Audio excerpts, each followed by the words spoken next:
কুকুরের বাকালের যেমন কোনোদিনও সোজা হয় না, কিছু কিছু মানুষ আছে যতই ভালো ব্যবহার করে না কেন তার কাছে তুমি কখনো ভালো হতে পারবে না।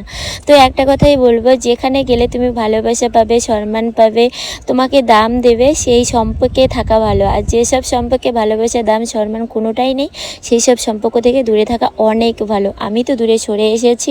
তো আমার এরকম কিছু কিছু মানুষ আছে, যেমন আমার পিসির মেয়ে দুটো আছে, ছোটোবেলা থেকে আমার পিছনে লাগে। আর হচ্ছে আমার মাসির অনেক মেয়ে আছে, কিন্তু একটাই মেয়েই আমার পিছনে লাগে, বাকিরা জানি না কি লাগে কি না। তো যাই হোক, এদিকে আমরা রাস্তায় চলে এসেছি, মা, মেয়ে, ভাস্তি, আমি। আর এখানে যাব বলে তো কয়েকটা রিলস বানিয়ে নিচ্ছি।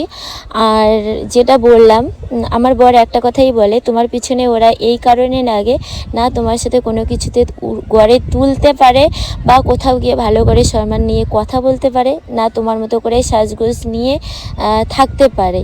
তো এর জন্যই তোমার পিছনে লাগে। আর তোমাকে পিছনে লাগার কারণে একটাই, সবথেকে বড় হচ্ছে তুমি যাতে দুর্বল হয়ে পড়ো সব কিছুর থেকে। তো এর জন্য তোমার পিছনে লাগার চেষ্টা করে। তাই তুমি মনটাকে শক্ত করো আর এভাবে এগিয়ে যাও যেভাবে তুমি এগিয়ে যাচ্ছ, ঠিক আছে?